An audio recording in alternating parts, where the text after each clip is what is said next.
बिस्मिल्लाहिर्रहमानिर्रहीम। अस्सलाम वालेकुम डियर व्यूवर्स, कैसे हैं आप सब लोग। मैं उम्मीद करती हूँ आप सब खैरियत से होंगे। Welcome to my channel again. आज मैं आप लोगों के साथ विटामिन B12 के बारे में बात करूँगी। इस टॉपिक पे बहुत ज़्यादा वीडियोस भी बन चुकी हैं और काफ़ी ज़्यादा हमारे आसपास इसके बारे में बातचीत भी होती रहती है। हम में से बहुत से लोगों को इसकी डेफिशिएंसी होती है, जिसकी वजह से हम बहुत सी प्रॉब्लम्स का सामना भी कर रहे होते हैं, लेकिन हम इतने ज़्यादा इसकी कमी की वजह से होने वाली प्रॉब्लम्स के आदी हो चुके होते हैं कि समटाइम्स हमें खुद भी रियलाइज़ नहीं हो रहा होता कि अगर हम इस तरह से बीमारी की हालत में फिर रहे हैं या हम बेहतरीन महसूस नहीं कर रहे हैं, अच्छा महसूस नहीं कर रहे हैं, तो इसकी क्या वजह हो सकती है। इसके जो एलोपैथी में इसका ट्रीटमेंट है, मोस्टली मल्टीविटामिन्स के ज़रिए से इसको ट्रीट किया जाता है। सेकेंडली अगर हम बात करें हर्बल तरीके से, तो हम इसमें फ्रूट्स के साथ, वेजिटेबल्स के साथ या डिफरेंट हर्ब्स के साथ भी इसको ट्रीट करते हैं। आज हम बात करेंगे कि होम्योपैथी में हम इसको किस तरह से विटामिन B12 की डेफिशिएंसी को किस तरह से देखते हैं, किस तरह से इसको समझ सकते हैं और इसका ट्रीटमेंट हम किस तरह से कर सकते हैं। विटामिन B12 की अगर हम बात करें तो ये एक इस किस्म का विटामिन है जो कि आसानी से सॉल्युबल हो जाता है, वाटर सॉल्युबल एक ये विटामिन है और इसका जो किरदार है हमारी बॉडी के जो मेटाबॉलिज्म सिस्टम है, each and every cell of the body जो है that is involved in it.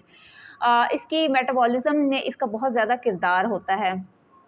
इसके अलावा जो इसके मेजर फंक्शंस हैं हमारी बॉडी में, ये किस तरह से काम कर रहा होता है, हमें क्यों इसकी इतनी ज़्यादा ज़रूरत होती है और इसके बगैर हमारी जो सेहत है वो क्यों ख़राब होना शुरू हो जाती है। उसमें जो इसके मेजर फंक्शंस हम देखते हैं अपनी बॉडी में, उनमें सबसे पहली चीज़ तो सबसे मोस्ट इम्पॉर्टेंट चीज़ होती है वो है formation of red blood cells, या कोई से भी ब्लड सेल्स जो हो रहे होते हैं उनकी फॉर्मेशन में विटामिन B12 का रोल जो है वो बहुत ज़्यादा इम्पॉर्टेंट है। क्योंकि अगर ब्लड की फॉर्मेशन सही हो रही होगी तो ही आप एनीमिक नहीं होंगे और आपकी ब्लड सर्कुलेशन जो है वो अच्छी रहेगी और आप हेल्दी रहेंगे। इसके अलावा हमारी ब्रेन की फंक्शनिंग के लिए और हमारे ब्रेन को खुद भी इस चीज़ की ज़रूरत बहुत ज़्यादा होती है। विटामिन B12 जो है वो ब्रेन के लिए मोस्ट इम्पॉर्टेंट एक चीज़ है। इसके अलावा ब्रेन जो है वो सही तरीके से अपनी फंक्शनिंग नहीं कर पाता, ब्रेन को अपने लिए भी इसकी ज़रूरत बहुत ज़्यादा होती है। अगर देखा जाए कि हम इसको कैसे हासिल कर सकते हैं, हमें अपनी डाइट में कौन-सी ऐसी चीज़ें रखनी चाहिए जिनकी वजह से हम इसकी डेफिशिएंसी से बच सकते हैं, तो उसमें सबसे ज़्यादा एनिमल प्रोडक्ट्स हैं, डेयरी प्रोडक्ट्स हैं। जैसे कि एनिमल से हासिल होने वाली जो चीज़ें हैं उसमें हमें मीट है, हम गोश्त हासिल करते हैं, मक्खन हासिल करते हैं, एग्स है। इसके अलावा जो सी फूड्स हैं उसमें शेलफिश जो है दैट इज़ वेरी इंपॉर्टेंट और इससे भी हम विटामिन B12 जो है वो हासिल करते हैं। बहुत ही ज़्यादा एक बेहतरीन सोर्स है इस विटामिन को हासिल करने का। अब बहुत से लोग जो कि जो कि वेजिटेरियन होते हैं और वो इन तमाम चीज़ों को, गोश्त को, मछली को या एग्स वगैरह को इतना ज़्यादा यूज़ नहीं करते हैं, वो लोग हाई रिस्क पर होते हैं कि इसके चांसेस ज़्यादा होते हैं कि उनमें विटामिन B12 की डेफिशिएंसी जो है as compare to the other people वो ज़्यादा देखने में सामने आती है। इसका एक और जो कॉज़ है वो बहुत ज़्यादा इम्पोर्टेंट है कि बहुत से लोगों में जिनमें एसिडिटी पाई जाती है and they are taking the medicine for the heartburn and these drugs are causing the deficiency of vitamin B12 because the drugs are used to reduce the acidity and this acidic medium is most important for the absorption of vitamin B12। जब इस तरह की antacids जो medicine ले रहे होते हैं जो लोग, उन लोगों में विटामिन B12 की जो एब्जॉर्प्शन होती है उसका लेवल काफ़ी ज़्यादा जो है वो डाउन चला जाता है और उसकी वजह से अगर वो किसी तरीके से किसी सोर्स से अगर वो विटामिन B12 ले भी रहे होते हैं तो उनको ये चीज़ें एब्जॉर्ब नहीं हो रही होती, ये विटामिन वो एब्जॉर्ब करने के काबिल नहीं रहते, उनमें भी इस चीज़ की डेफिशिएंसी ज़्यादा देखने में सामने आ रही होती है। एक और इसमें बहुत ज़्यादा इम्पॉर्टेंट कॉज़ जो है वो हम देखते हैं कि हमारी बहुत सी ऐसी ख़वातीन जो कि बर्थ कंट्रोल पिल्स ले रही होती हैं, वो ख़वातीन भी विटामिन B12 को एब्ज़ॉर्ब करने की सलाहियत को जो है वो खो चुकी होती हैं या उनमें काफ़ी ज़्यादा इस चीज़ की जो एब्ज़ॉर्प्शन की पावर होती है वो कम हो चुकी होती है, उनमें भी ये प्रॉब्लम देखने में सामने आ रहा होता है।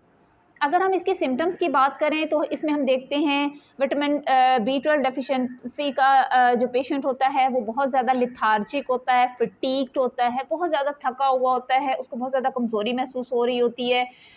थोड़ा-सा काम करने के बाद जो है उसकी जो पैल्पिटेशंस हैं, उसकी जो हार्ट बीट है वो बहुत ज़्यादा सॉरी वो बहुत ज़्यादा इंक्रीज़ कर जाती है, बहुत ज़्यादा उसको पसीने आ रहे होते हैं, थोड़ा सा काम करने के बाद वो अपने आप को थका-थका महसूस करता है, उसको बॉडी पेन्स बहुत ज़्यादा महसूस हो रही होती हैं। इसके अलावा ऐसे लोगों की जो डेंटल हेल्थ होती है, उनके गम्स हैं, उनके जो टीथ हैं, वो उसकी सिचुएशन जो है वो भी पुअर होना शुरू हो जाती है। इसके अलावा इसका पेशेंट जो है वो बहुत ज़्यादा ग्लूमी नज़र आ रहा होता है, बहुत ज़्यादा डिप्रेस्ड होता है, सैड होता है, डिप्रेशन का मरीज़ नज़र आ रहा होता है।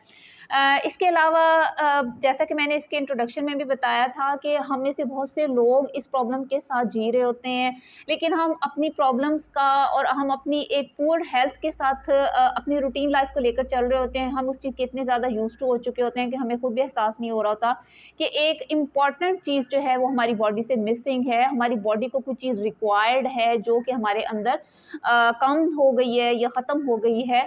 तो इस तरह से भी हम इस किस्म की एक ब्लाइंड सिचुएशन से यानी कि गुज़र रहे होते हैं, हमें इस चीज़ का बिल्कुल एहसास नहीं हो रहा होता। जब इतनी सीवियर कंडीशन हो चुकी हो तो हमें चाहिए कि हम फ़ौरन अपने मुआलिज के पास जाएँ, किसी अच्छे से डॉक्टर को कंसल्ट करें, अपनी सिम्पटम्स उनको दें, अपने टेस्ट करवाएँ, जिससे कि विटामिन B12 की डेफिशिएंसी का जो है उसमें मालूम हो सकेगा और उसके अकॉर्डिंगली फिर आपको अपना ट्रीटमेंट जो है वो स्टार्ट करना चाहिए।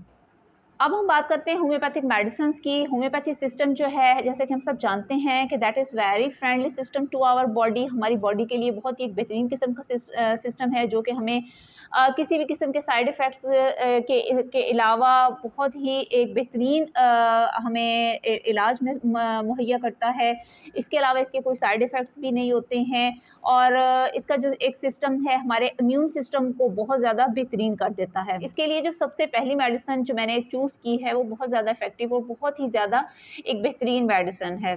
और इसके सिम्पटम्स इस तरह से आ रहे होते हैं कि अगर आप बहुत ज़्यादा आपको वीकनेस महसूस हो रही है और आपके हाथों पैरों में जान नहीं है, आपकी टाँगों में, आपके बाजुओं में आपको ताकत का एहसास ही नहीं हो रहा है, आप कुछ नहीं कर पा रहे हैं और आपको एट द एंड आपको लेटना पड़ता है, आप सारे दिन लेटे रहते हैं, नकाहत बहुत ज़्यादा महसूस हो रही होती है। इसके अलावा आपकी तबीयत अगर रात को ज़्यादा ख़राब हो जाती है तो आपने आर्सेनिक एल्बम लेनी है। इसके अलावा इसका जो पेशेंट होता है वो बहुत ज़्यादा बेचैन होता है और रेस्टलेस होता है, हर चीज़ के बारे में बहुत ज़्यादा सोच रहा होता है, मेंटली काफ़ी ज़्यादा डिप्रेशन की तरफ वो जा रहा होता है। ऐसी सिचुएशन में आपने उनको आर्सेनिक एल्बम 30 की पोटेंसी में सुबह, दोपहर, शाम जो है वो 5-5 ड्रॉप्स उनको इस्तेमाल करवाने हैं। इंशाल्लाह इससे उनको काफ़ी ज़्यादा अफ़ाक़ा महसूस होगा।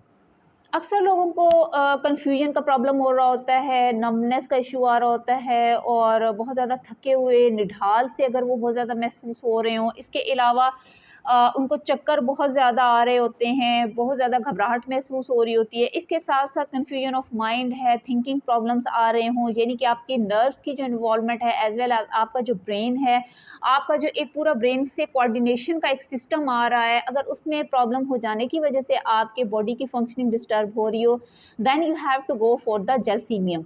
जैल्सीमियम इज़ द अनदर मेडिसिन और इसको हम 30 की पोटेंसी में लेंगे, सुबह, दोपहर, शाम लें और इसको डायरेक्ट अपनी ज़बान पर इसके 2 कतरे आप ले लें जब आपकी इस तरह की सिचुएशन हो रही है, आपको बहुत ज़्यादा चक्कर आ रहे हैं, घबराहट हो रही है और बिल्कुल गिरे-गिरे जा रहे हैं, बीपी लो महसूस हो रहा है, तो ऐसी सिचुएशन में आपने इसके 2 ड्रॉप्स जो हैं वो डायरेक्ट अपनी ज़बान के ऊपर ले लेने हैं। इस तरह से आप सुबह, दोपहर और शाम इस मेडिसिन को इस्तेमाल करें, इंशाल्लाह आपको बहुत जल्दी इससे फ़ायदा महसूस होगा। कुछ लोगों को अपने मसल्स में वीकनेस महसूस होना शुरू हो जाती है, टिंगलिंग महसूस हो रही होती है टाँगों में और पैरों में, उनको चूंटियाँ रेंगने का एहसास हो रहा हो और उनको ऐसा महसूस हो रहा हो कि जैसे उनके हाथों पैरों से जो है वो ताकत निकलती चली जा रही है। हाथ सुन्न हो रहे हैं, पैर सुन्न हो रहे हैं और हाथों पैरों में ताकत कम हो रही है, मसल्स के अंदर वीकनेस का एहसास हो रहा हो, तो यहाँ पर आपने ज़िंकम मेट का इस्तेमाल करना है। ज़िंकम मेट जो है वो भी आप 30 की पोटेंसी में लेंगे, सुबह ले लें इसके 5 ड्रॉप्स पानी में और 5 ड्रॉप्स जो हैं वो इसके आप शाम को ले लें। इंशाल्लाह ये भी इस तरह की सिम्पटम्स में, इस तरह की प्रॉब्लम्स में बहुत ही ज़्यादा बेहतरीन काम करेगी। तो ये तो थी आज की मेरी वीडियो जो कि मैंने विटामिन B12 की डेफिशिएंसी के बारे में बनाई है। आई होप कि आपको मेरी वीडियो पसंद आई होगी और मेरी वीडियो को लाइक कीजिएगा और जिन लोगों ने अभी तक मेरे चैनल को सब्सक्राइब नहीं किया प्लीज़ वो मेरे चैनल को सब्सक्राइब कर लें। इंशाल्लाह आप लोगों से दोबारा मुलाकात होगी। अपना ख्याल रखिएगा। अल्लाह हाफ़िज़।